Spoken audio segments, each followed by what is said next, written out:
Thank you, Mr. League, and greetings to all of our brethren here and around the world. Welcome to all our guests. It's a beautiful Sabbath day here in Charlotte, North Carolina. Atheists, agnostics, and higher critics have always attacked God and the Bible. But in the past few years, they've increased in their numbers and their intensity of criticism. Their foundational philosophy is based on evolution. Even the public school children are often immersed in anti-God, evolution-based education, and your children perhaps have had to face those challenges. Young people entering universities as freshmen are often overwhelmed by their biology classes, by an attitude of intellectual superiority, and an atmosphere of political correctness. Even as far back as 1959, an article from the Harvard Crimson, which is their daily college newspaper, discussed the problem of changing beliefs among students at Harvard University during their college career. Quote, "A Harvard education is more destructive to Protestantism than to Catholicism or Judaism. While only 21% of the Catholics and 25% of the Jews in the survey apostatized, fully 40% of the middle ground Protestants dropped their denominational affiliation." But we see that college students often compromise their Christian background and join the evolution crowd. Many compromise their faith, they lose their faith, or even reject their faith. And on the other hand, there are objective scientists, many of whom were formerly evolutionists, have come to analyze the claims of evolutionary theory, and now they present strong arguments against the major pillars of that theory. They see intelligence within the creation that cannot be explained by mindless evolution. I encourage you to go to Tomorrow's World website and search the keyword evolution. Mr. John O'Gwyn presented an excellent telecast. It was number 245. Was Darwin wrong? You can see that on our website. If you do such a search on our website, you'll come up with some of the following articles or telecasts. Evolution, Fact or Fiction by John H. O'Gwyn. Darwin's Bicentennial and the Death of Darwinism by William Boehmer. Evolution, A Religion by Jeffrey Fall. 10 Really Dumb Ideas, number 8 by Davy Crockett. Opium of the People by Jeffrey Fall. Religion Under Fire by Douglas S. Winnail. Are Atheists Really Fools by Roderick C. Meredith. So you can check out our website and receive a lot more information on evolution. True science differentiates between macroevolution and microevolution. Microevolution is demonstrated in mutations and variations within a species. In fact, the Wall Street Journal came out with this article here, February 23rd, 2010. Obesity, big feet, blame Darwin. Evolution helped humans have children and survive, but it also led to modern-day maladies, scientists say. So again, if you have big feet, it may show a little transition of microevolution, just changes within a species. But macroevolution, the transformation of one kind into another kind, has never been proved, only theorized. There are two major arguments, or many other major arguments, but just to mention a couple, against the theory of evolution. One, even if macroevolution were true, which it's not, there is not enough time in the history of the universe for evolution to take place from non-life to intelligent human life. The evidence, another major argument against evolution, the evidence of complexity and intelligence in the creation argues against the probabilities of life form development from randomness, which is what they say the universe is or has been, and natural selection. Now there's another view of the creation. It's called Theistic Evolution or evolutionary creationism or Christian Darwinism. This doctrine believes that God created the universe and life, but that evolution took over and was the natural process by which God created human life. Theistic evolution denies the literal revelation of God in Genesis 1, verse 27. So God created man in his own image. In the image of God he created him, male and female he created them. The Roman Catholic Church, the Eastern Orthodox Church, and many mainline Protestant churches accept forms of theistic evolution. They treat the Genesis account as allegorical and not literal. The Episcopal Church, at its 2006 General Convention, made a resolution that the theory of evolution provides a fruitful and unifying scientific explanation for the emergence of life on Earth, that many theological interpretations of origins can readily embrace an evolutionary outlook, and that an acceptance of evolution is entirely compatible with an authentic and living Christian faith. No, it does not. It denies the Bible. It denies God's revelation. Presbyterian Church USA official position paper, The Dialogue Between Theology and Science, The Difficulty of Reconciling the Scriptural Accounts of Creation with the Evidence of Natural Science. It is not. That's a wrong statement. True science and the Bible are compatible and in harmony. This states the opposite. That the reconciling is nicely illustrated by the fact that it was not until 13 years ago, in 1969, that the General Assembly of our own church, the Presbyterian Church of the United States, officially concluded, quote, that the true relation between the evolutionary theory and the Bible is that of non-contradiction, and that the position stated by the General Assemblies of 1886, 1888, 1889, and 1924, which had interpreted Scripture as being opposed to the theory of evolution, was in error and no longer represents the mind of the church. So amazing. Here's the Presbyterian Church that had realized for a long time that the Bible did contradict evolution, now changes and is embracing it. How wrong can those statements be? Does the Bible reject the theory of evolution? And the Bible does reject not only the theory of evolution, but theistic evolution as well. Just read the first 2 chapters of the Bible. We in God's church rejoice in the reality of the creation and the Creator who created the universe. He maintains the universe and life, as it says in Hebrews 1, by the word of his power. And further, God is the greatest intelligence in the universe.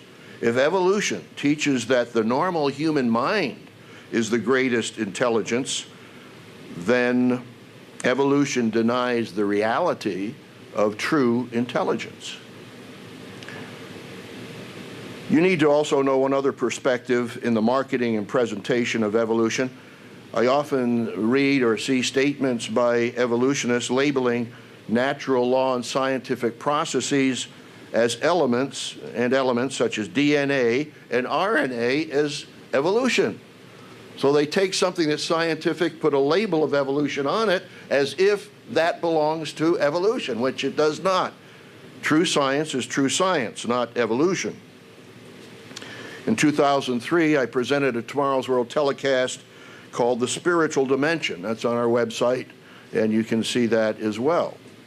Evolution denies a whole dimension of reality. It denies the spirit realm. John 4:24, it says, God is spirit. They that worship him must worship him in spirit and in truth. In the sermon today, I'd like to discuss questions evolution cannot answer. And that's the title of the sermon, Questions Evolution Cannot Answer. I have quite a few of those questions, so this will probably be number one in a series of sermons, depending how much territory we cover this afternoon. With our biblical background, most of us can easily see the fallacies and limitations of evolution, because evolution is based on materialism. Everything in the universe, by that approach, must be explained in terms of the physical. In other words, there is no spiritual dimension. In his book, Mystery of the Ages, which I hope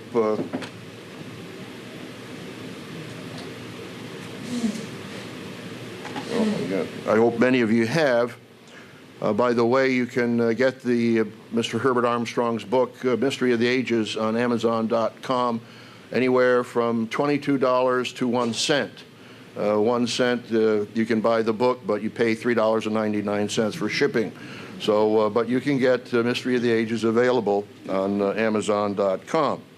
Mr. Armstrong writes in the preface, quote, "Your life is engulfed in mysteries. On reflection, your very existence is a mystery.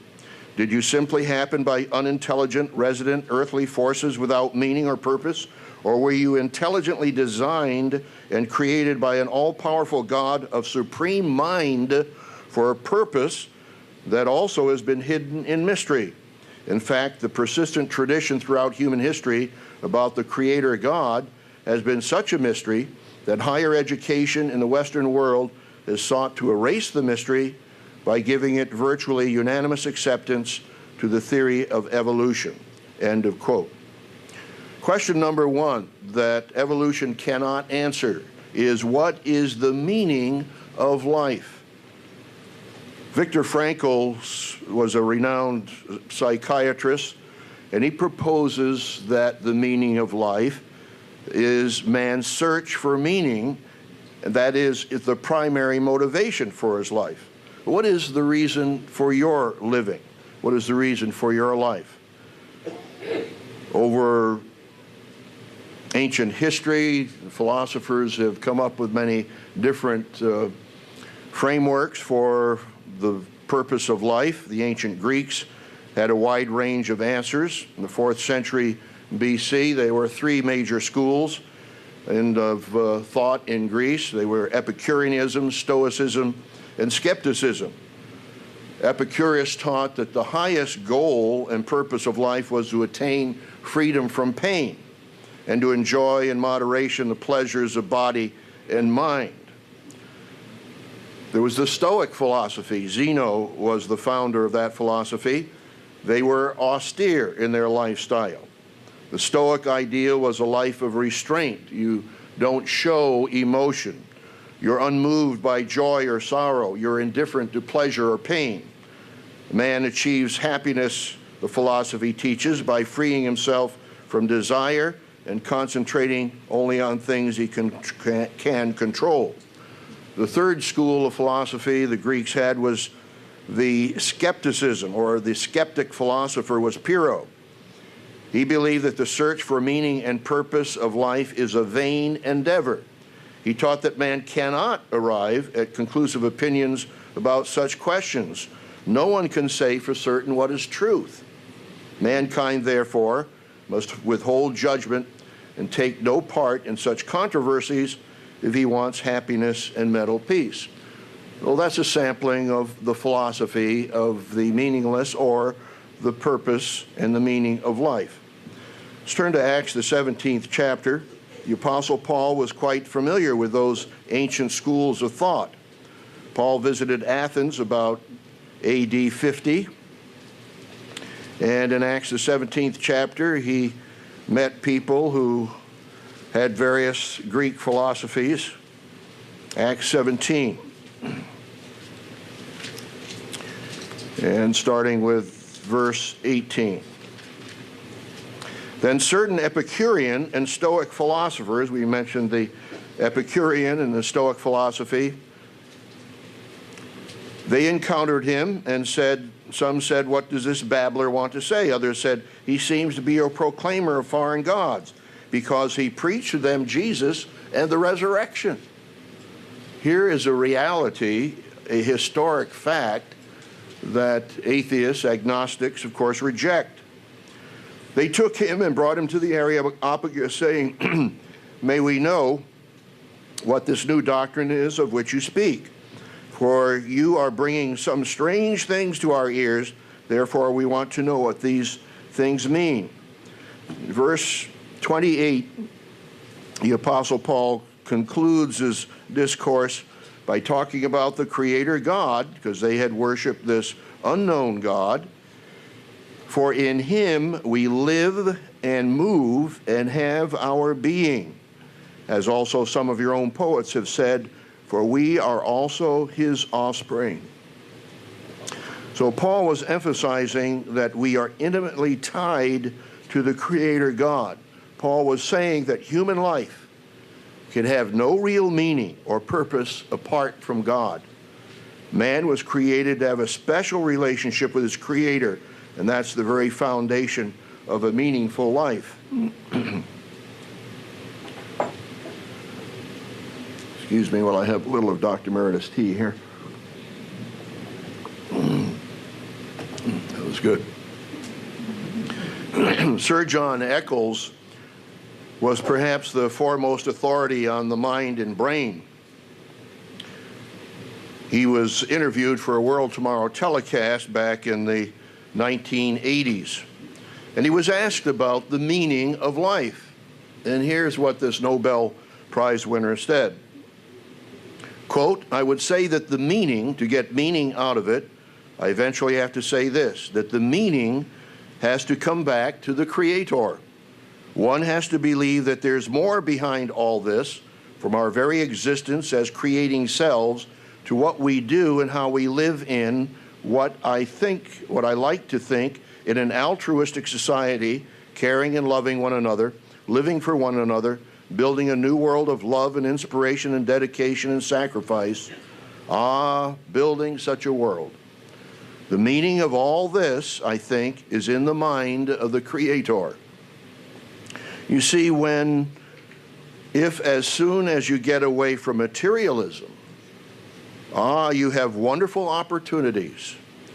You've left being tied down in materialism, stuck in materialism. So just as we heard in the sermonette about freedom, Jesus said in John 8:32, you shall know the truth, and the truth shall make you free. But there are others who do not want to assign meaning to life. Now, evolutionists can give meaning in the sense that, yes, there's the meaning of survival, but they can't come up with the transcendent truth of the meaning of life. Dr. Meredith quoted this, and we've quoted it on the telecast, from Aldous Huxley, Ends and Means, page 270. Dr. Meredith wrote in his article on spirit warfare, July-August 2009, why do people try so hard to do away with the concept of a real God, a God with authority, who governs the world and intervenes in human affairs?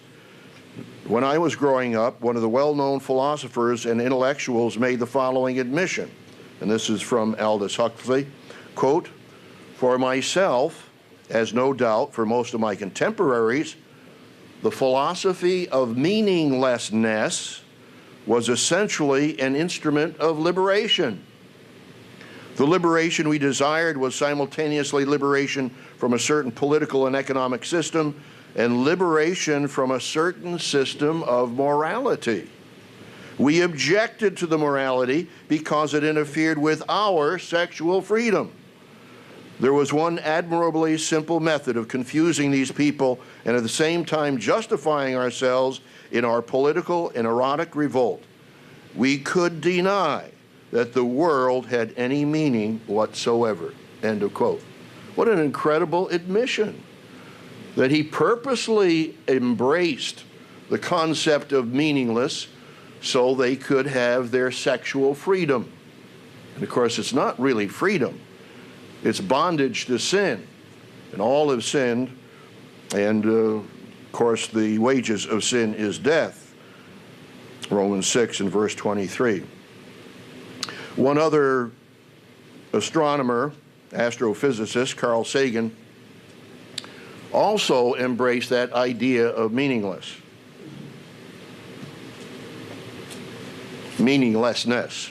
This is The Privileged Planet by Guillermo Gonzalez and J.W. Richards.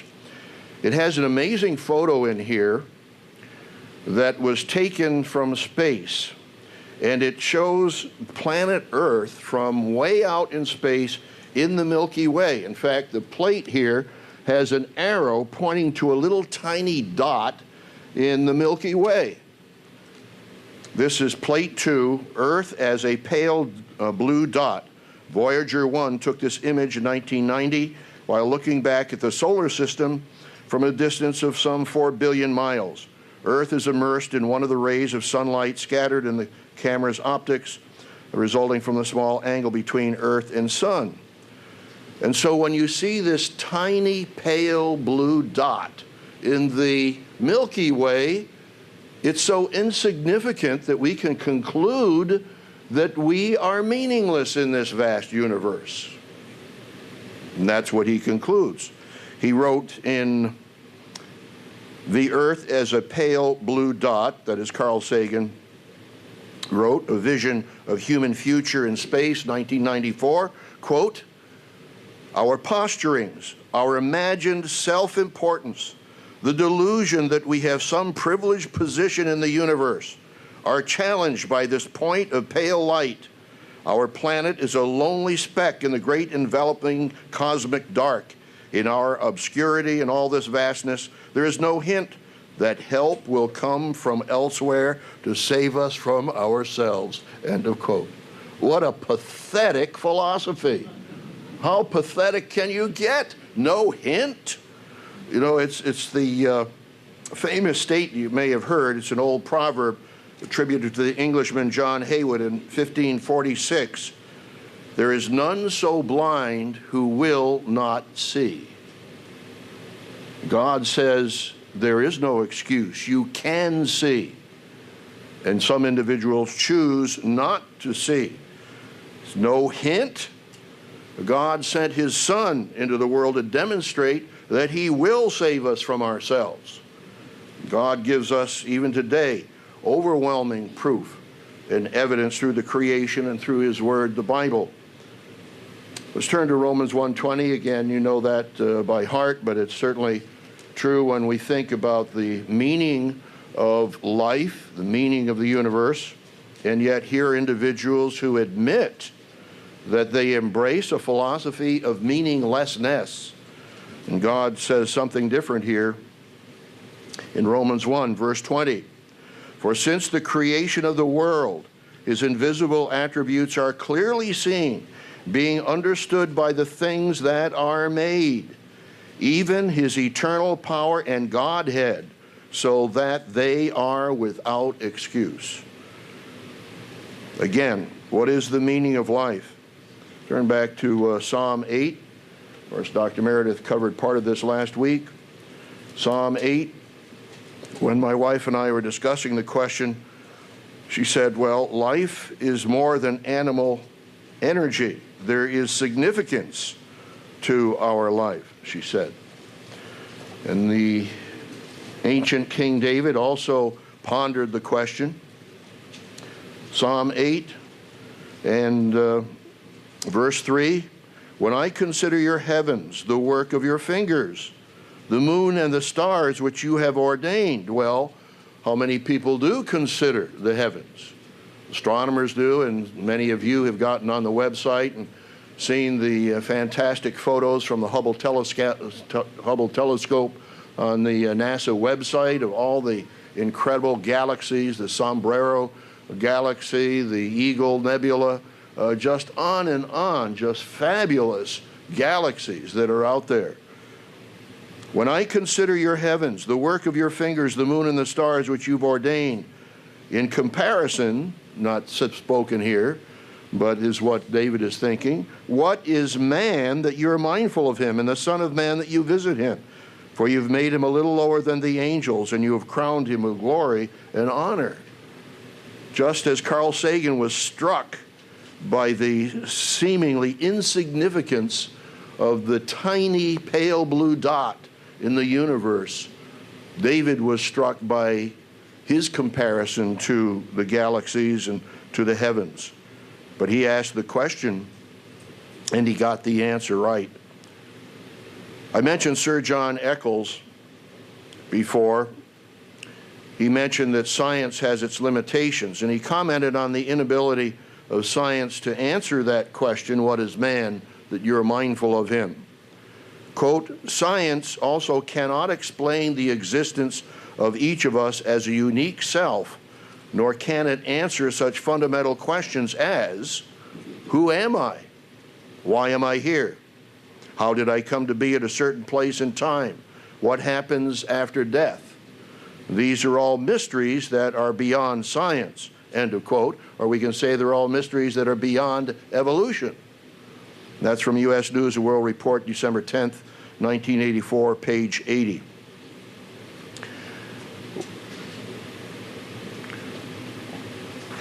Years ago, we had a PhD who got his doctorate in brain science, Dr. Robert L. Kuhn, who assisted Mr. Herbert Armstrong when Mr. Armstrong was writing about the spirit in man. Robert Kuhn has written a book, Closer to Truth. It's actually a compilation of his interviews with various experts in various fields of science, in cosmology, in psychiatry. And I just want to read one section from here, page 324. He has a chapter entitled, What are the Grand Questions of Science? And he concludes, after this interview with various individuals, he concludes with these comments on page 324. Quote, the grand questions of science are compelling and overarching, awesome and exhausting. They provoke our curiosity and creativity, intellectual rigor, speculation, and even fantasy. They embrace subatomic structure and multi-universal inflation, the enormous diversity of biology, the prodigious capabilities of the human brain, the most complex organization of matter known, and the marvel of the human mind, creator of art and science and seeker of purpose and destiny. The position of our species in the universe is oddly extreme. On the one hand, humankind seems completely meaningless, an insignificant accident on an inconsequential galactic outpost among billions of galaxies. On the other, the universe is, to some thinkers, in some sense, human-centered, something the ancients thought obvious and we moderns think ancient. It's thrilling to skim the bits and pieces of heroic thinking. It puts one's own life into perspective. As for my own favorite questions, I'll pick two. First, what is the extent of reality? That's another question we'll pose in part 2 of this sermon series. Are there multiple universes? Second, can everything in the mind be explained by something in the brain? Whether the universe is grand design or random accident, our investigation of it amounts to an imperative from consciousness to cosmology. Our instinct is to get closer to truth. Well, he's being very clever and tying that into the title of his television program and his book. Those are some of the grand questions of science, and we know many of the answers to those questions. Mr. Herbert Armstrong wrote in his autobiography, only in the Bible can he, that is human beings, learn the real purpose being worked out here below. Only through this revelation from God can he know the real meaning of life, what exactly man is, or the way to such desired blessings as peace, happiness, abundant living, the spiritual values. The biblical revelation provides man with a true concept through which to view and explain what he can observe. That's from chapter 55 of Mr. Herbert W. Armstrong's autobiography. So let me ask you, what is the meaning of your life? Who are you? And what is the value of your life? What is the significance of your life? Let's turn to 1 Chronicles 29. 1 Chronicles 29.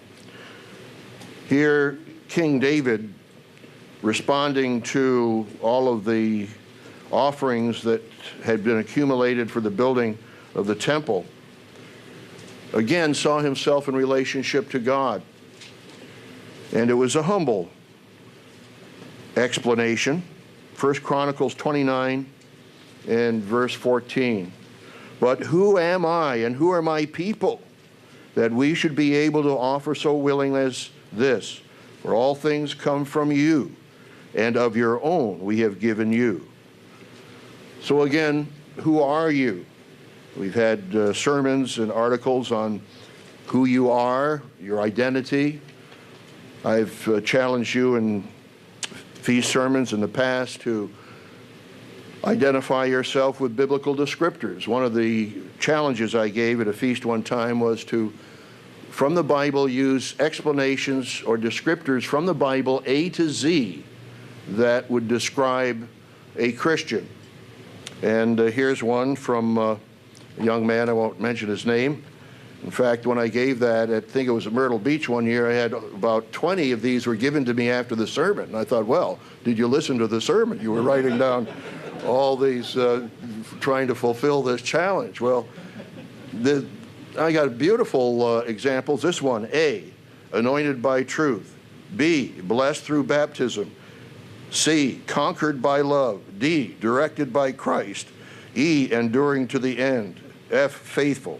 And of course, Z, zealous. So you might do that yourself. Of course, ambassadors, A for ambassador, B for building, C for Christian, D for disciples. Go on and on and on, A to Z, and see who you are, what you are, and begin to understand the real meaning of life. Mr. Herbert Armstrong asked the question, what is the real value of life? What determines your true human value? And the answer is a little surprising because it's in the spiritual realm, let's put it this way. He writes this: what is the real truth concerning human worth? What is the real value of a human life? It is grossly overestimated in its own reality and astoundingly undervalued in its supreme potential. The truth is indeed staggering. It is this human spirit in man that makes it possible for man to be united with God, so that man may be begotten of God by God's Spirit, uniting with the human spirit, thus impregnating the human person as a child of the supreme Creator God. The real value of a human life, then, lies solely within the human spirit combined with the human brain. It should be stated at once that this human spirit is not perceived by the most highly educated psychologist, yet it is the very essence of the human mind. That's pages 107 to 108 in Mystery of the Ages. So question number one is that evolution cannot answer. What is the meaning of life? Evolution can only ascribe physical, material meaning to life. It cannot understand the true meaning is a relationship with God. True living, true life, far transcends the physical. Its meaning is inherently immersed in our relationship with God and with each other. Question number two is the purpose of life. We just talked about the meaning of life, and the meaning of life has to do with the relationship with God, even as Sir John Eccles was positing. Question number two, evolution cannot explain the purpose of life. Why are we alive? Why were we born? What is our ultimate destiny? Dr. Meredith, in his introduction to the booklet, Your Ultimate Destiny, writes, quote, most people never stop to consider their real purpose in life. In fact, most assume there is no real purpose. How about you? Is there any transcendent reason for you to be alive? Can you have a remarkably interesting and fulfilling destiny ahead of you, regardless of your present situation? Can you be 100% sure of a future rendezvous with happiness, joy, and peace?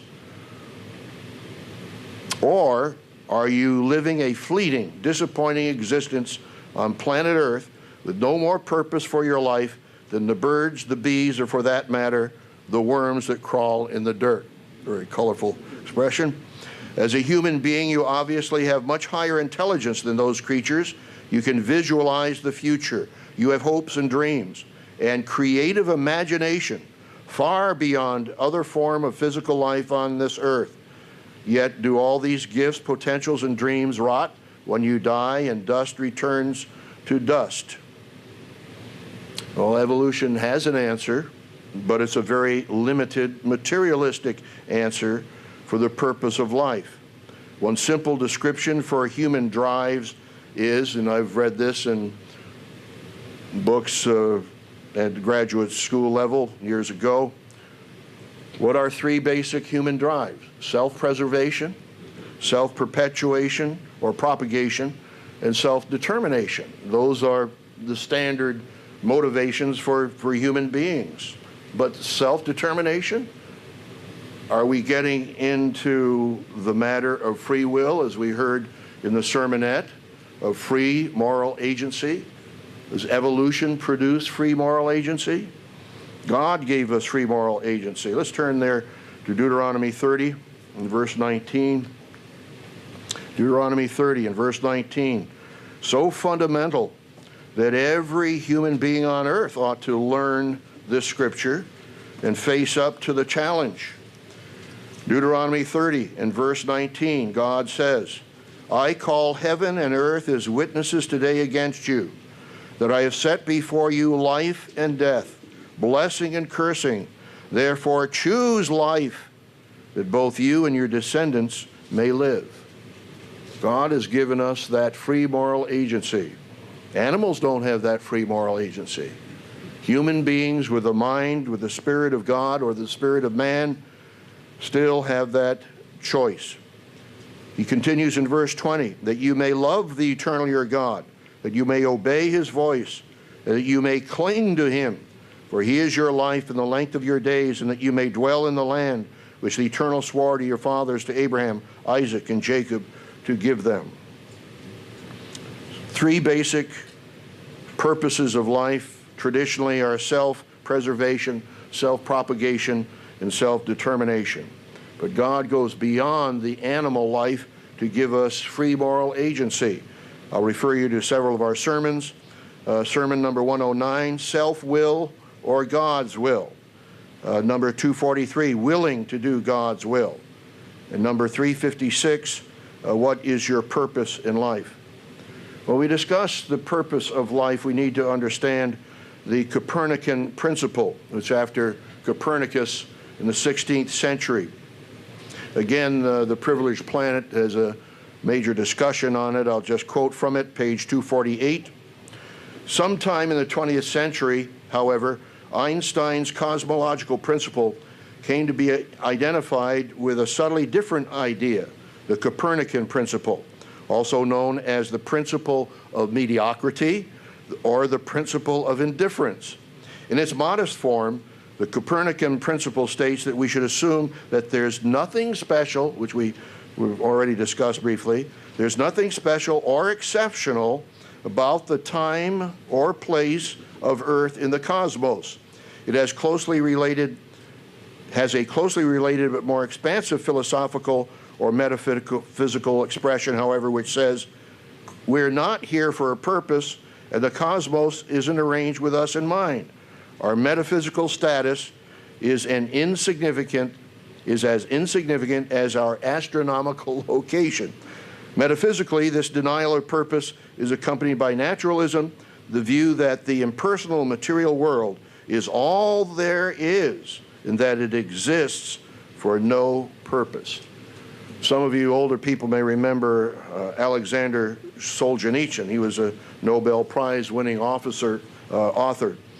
And he wrote this about our society back in the 20th century.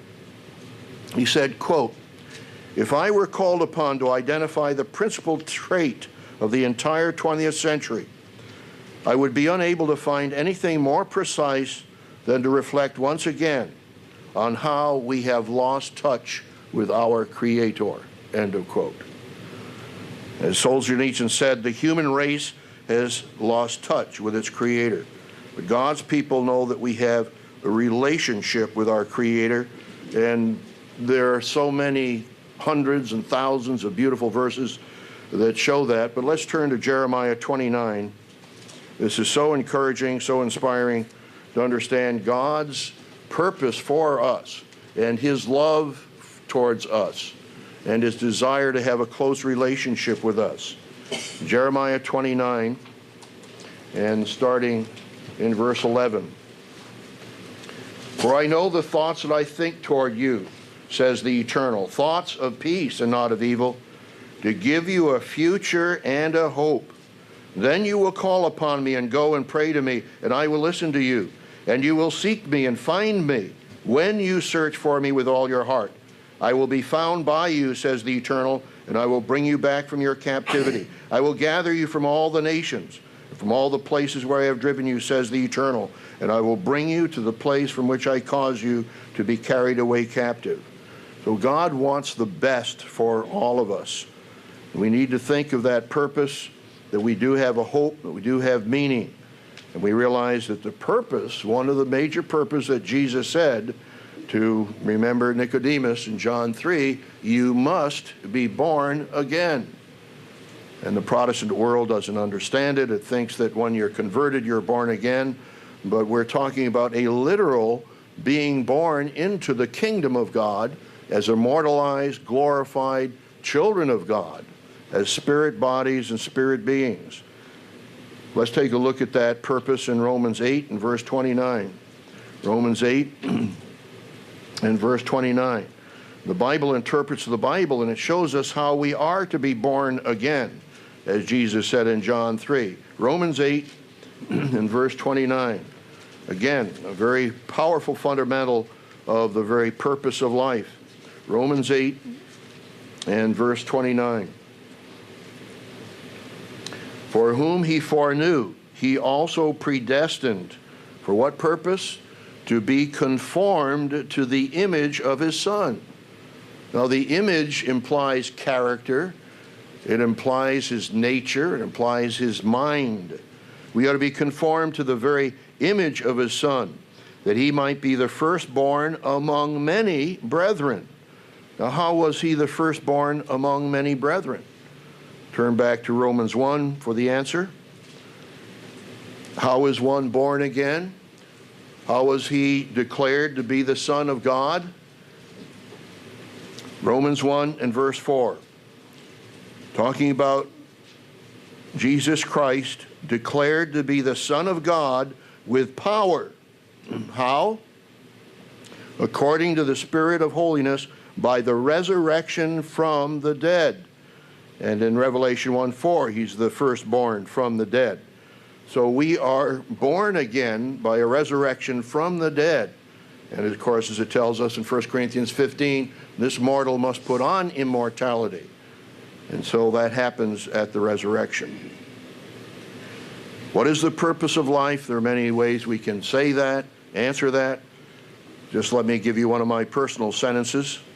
The purpose of life is to learn godly character in preparation for joining the family of God by a resurrection from the dead for an eternity of love and creativity. Now we can say that again in many different ways. In fact, they have a much longer explanation and essay on that point.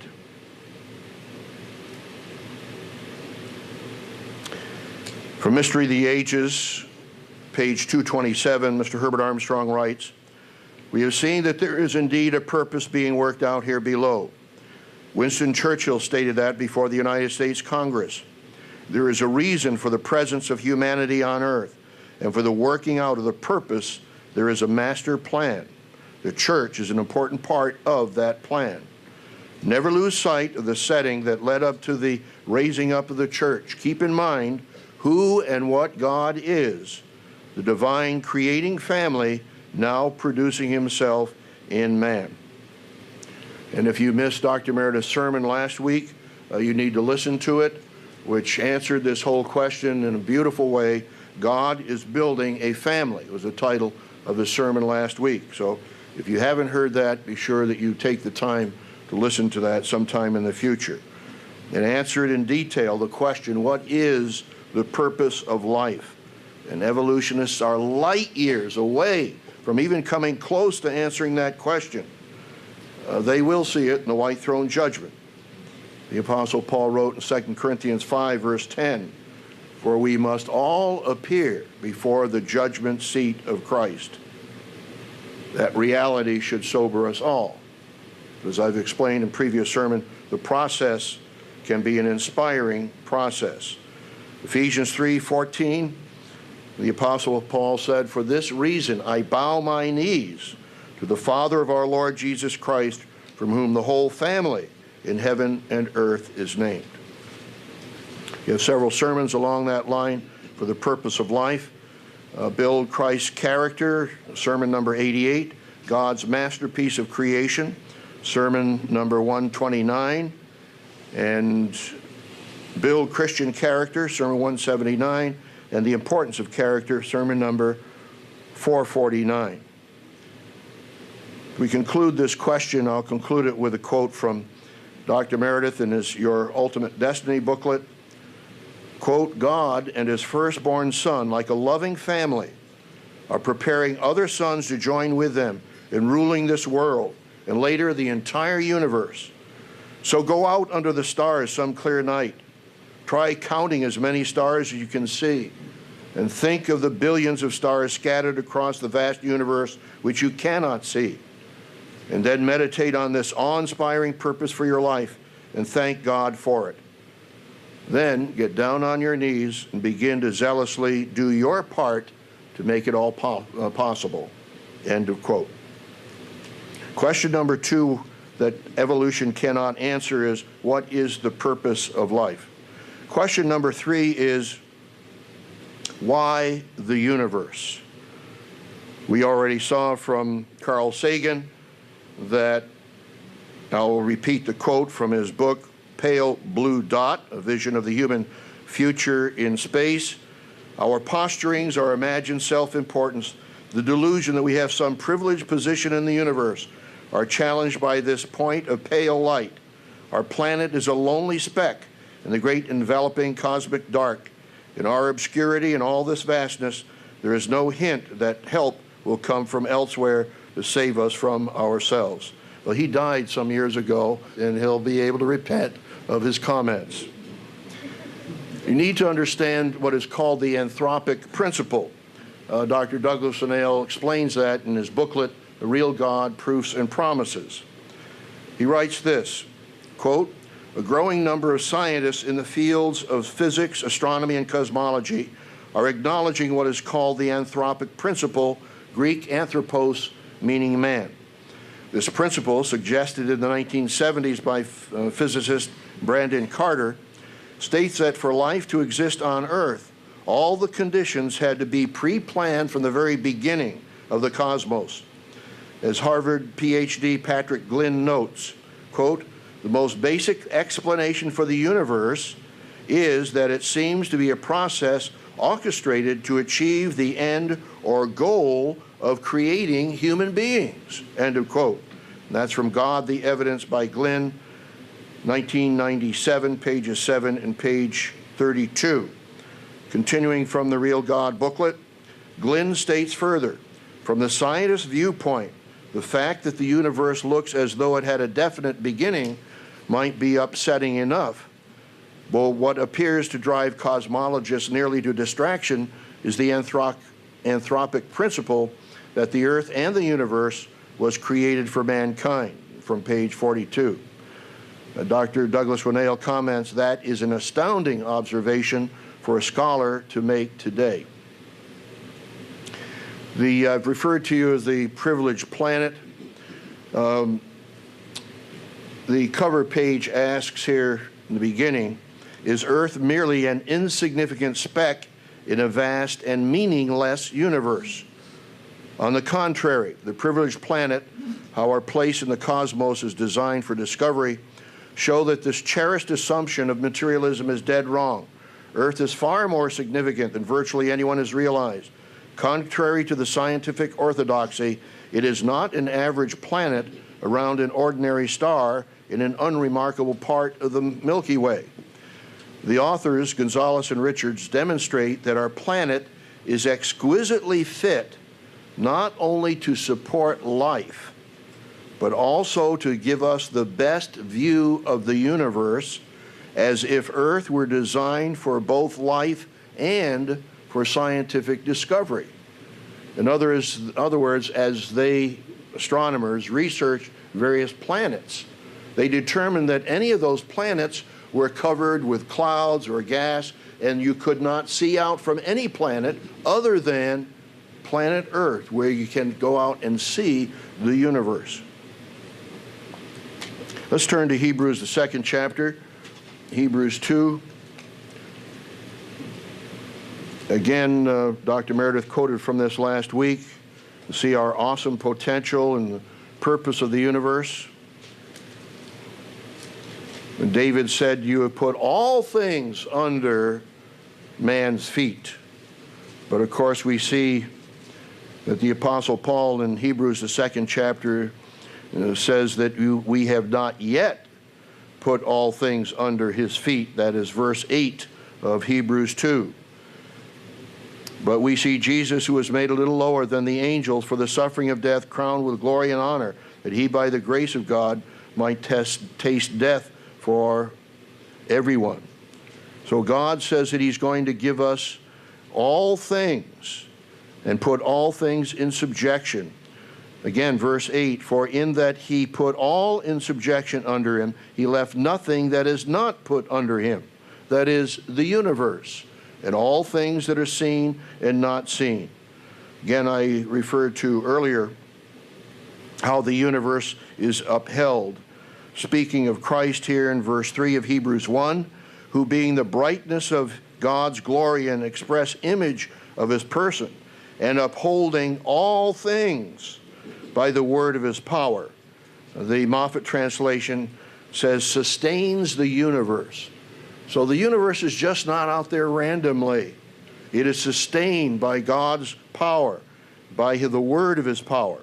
And speaking of Christ, when he had by himself purged our sin, sat down at the right hand of the majesty on high.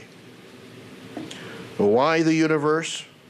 The universe is the environment for human beings to learn how to build godly character, the very divine character of God as he creates in us his perfect righteous character. And the universe is the ultimate inheritance for those human beings who will be born into the kingdom of God as immortalized, glorified children. That's the answer to the question evolutionists cannot answer. What is the purpose of the universe? Why the universe?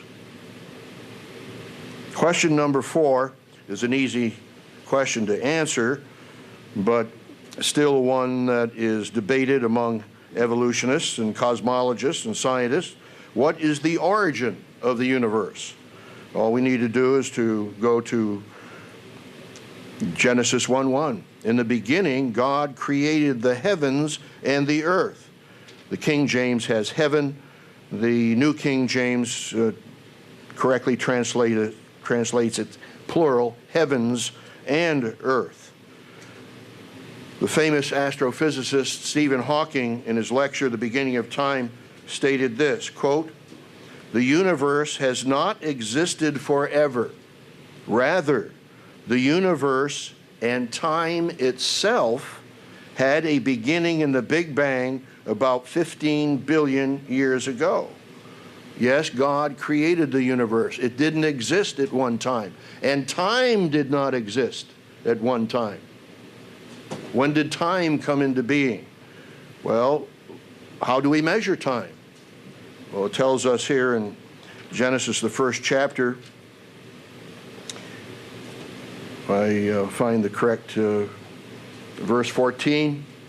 Then God said, "Let there be lights in the firmament of the heaven, to divide the day from the night, and let them be for signs and seasons and for days and years." God created time, and time is associated with human beings.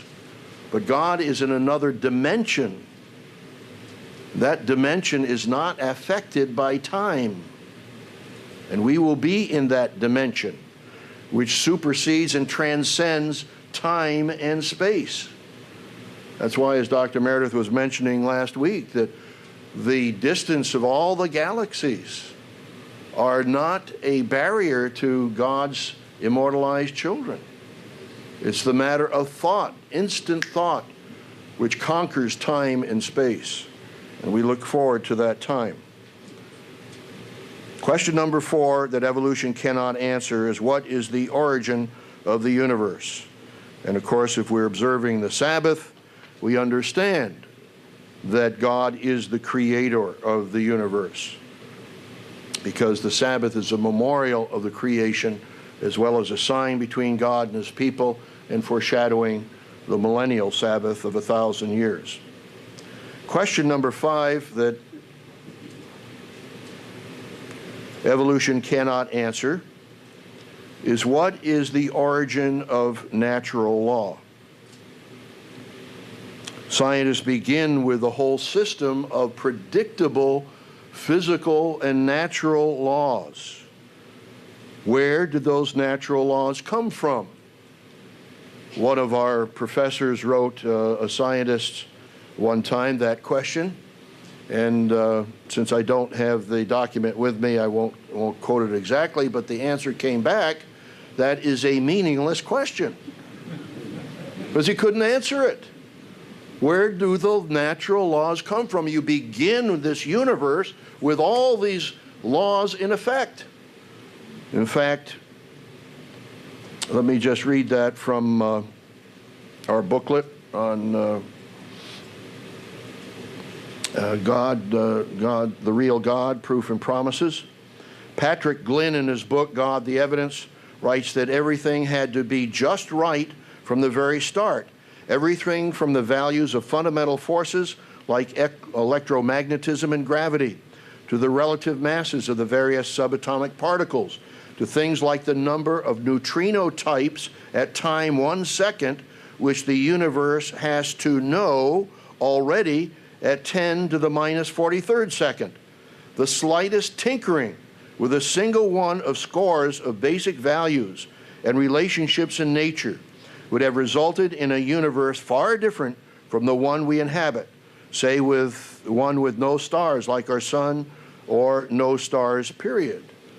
So all these variables were set just so that we can have a perfect universe that would support a perfect planet Earth that would support human life. I would like to recommend to you these DVDs. This is The Privileged Planet, which also discusses those finite variables of how the universe expanded and how we have those perfect elements and metrics for life today. Then another one, Unlocking the Mystery of Life. I'll comment a little more on that later. And The Case for a Creator. So if all of your children have not seen those DVDs, hopefully you can order them, and of course you would want to see them yourself as adults. Very fascinating, very informative, very substantive. What is the origin of natural law? I think I've quoted this before, but from Quantum Cosmology, The Nature of Space and Time, page 40, theoretical physicists Stephen Hawking and Roger Penrose wrote, quote, "The only way to have scientific theory is if the laws of physics hold everywhere, including at the beginning of the universe." So to ask the question, where do natural laws come from, is not a meaningless question. It's a reality that demands an answer. Let's turn to James, the 2nd chapter, James 2. There are natural laws, and then there are spiritual laws. The existence of both demand a lawgiver. James, the 2nd chapter, James 2, start with verse 10. "For whosoever shall keep the whole law and yet stumble in one point, he is guilty of all. For he who said, 'Do not commit adultery,' also said, 'Do not murder.' Now if you do not commit adultery, but you do murder, you have become a transgressor of the law. So speak and so do, as those who will be judged by the law of liberty." We heard in the sermonette about the law of liberty. "For judgment is without mercy to the one who has shown no mercy. Mercy triumphs over judgment." God has given us a law of liberty. As I quoted already, John 8:32, "You shall know the truth, and the truth shall make you free." James 4 and verse 12 across the page. There is one lawgiver who is able to save and to destroy. Who are you to judge another?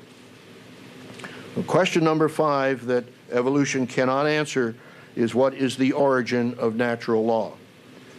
Question number 6 is, what is the origin of life? Mankind has not come close to creating life or giving credible evidence on how it could have come from non-life. The law of biogenesis attributed to Louis Pasteur states that life can only come from life, not non-life. However, the evolutionists counter that and say, well, wait a minute. The law of biogenesis attributed to Louis Pasteur is often cited by creationists as evidence for the need of an intelligent creator, who they believe is their God. They describe the law of biogenesis as stating that life cannot come from non-life, it can only come from other life.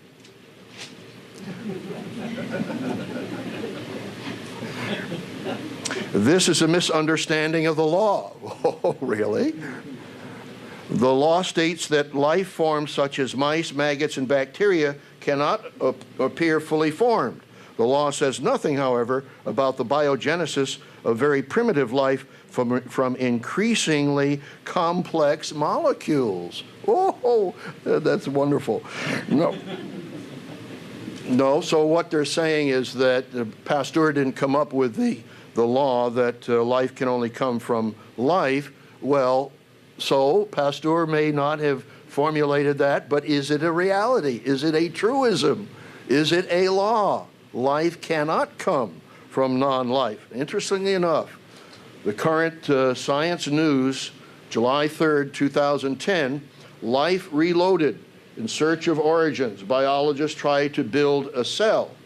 The editor-in-chief in his column says, creating life in lab depends on power of primitive cells.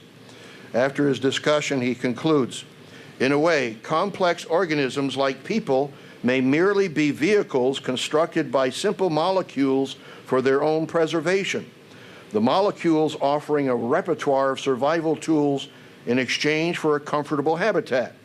So when scientists succeed in creating primitive life, it might be appropriate to remember that primitive life succeeded first in creating scientists. Anyway, I thought it was rather humorous in presenting that. But again, they deny the spiritual realm. And to say that everything that happens, thought, human creativity, is a result of chemical reactions and reactions of molecules is, in my judgment, insane. God says, of course, in Psalm 14 and Psalm 53, verse 1, the fool has said in his heart, there is no God. So again, as I said on a telecast one time, I didn't say that, God said it. So, what is the origin of life? Again, God says that He is created the life, and as I mentioned here, the one DVD, The Miracle of Life, certainly, Unlocking the Mystery of Life DVD, I'd recommend you see that, because what it shows in a very graphic way, an animation of DNA and RNA. Bill Bryson wrote a book, who was a bestseller, called A Short History of Nearly Everything, destined to become a modern classic of science writing. And he describes the matter of proteins and amino acids, and even the chance of various amino acids coming together by chance in a prescribed sequence to produce a certain protein is virtually improbable statistically. Just to read one other section on page 289, where he's talking about proteins, DNA. A protein, to be of use, must not only assemble amino acids in the right sequence, but then must engage in a kind of chemical origami and fold itself into a very specific shape. You'll see that in the DVD, Unlocking the Mystery of Life. Even having achieved this structural complexity, a protein is no good to you if it can't reproduce itself, and proteins can't. For this you need DNA. DNA is a whiz at replicating. It can make a copy of itself in seconds, but can do virtually nothing else. So we have a paradoxical situation. Proteins can't exist without DNA, and DNA has no purpose without proteins. Are we to assume then that they arose simultaneously with the purpose of supporting each other? If so, wow. That's all he can say. If so, wow. That's all he can say. He can't come up with an explanation, neither can evolutionists come up with an explanation. He goes on to say, as the physicist Paul Davies puts it, quote, "If everything needs everything else, how did the community of molecules ever arise in the first place? Everything is interdependent. So how could it all evolve simultaneously?" Bryson goes on to say, "It is rather as if all the ingredients in your kitchen somehow got together and baked themselves into a cake, but a cake that could moreover divide when necessary to produce more cakes. It is little wonder that we call it the miracle of life. It is also little wonder that we have barely begun to understand it." It's absolutely incredible. Admission after admission that it's impossible, but it happened by evolution. You have to have a blind faith to believe in something that is unreal and untrue. We know the origins of life. We know that God is the life giver. In Genesis 2:7, we already read that God formed man of the dust of the ground and breathed into his nostrils the breath of life, and man became a living being. New King James, living soul, King James Version. And Jesus said in John 14:6, "I am the way, the truth, and the life. No one comes to the Father except through me." And then when he was there for Lazarus and raised Lazarus from the dead, Jesus said in John 11:25, "I am the resurrection and the life. He who believes in me, though he may die, he shall live." And one of my favorite, of many favorites, Colossians 3:4, "When Christ, who is your life, shall appear, then you also will appear with him in glory."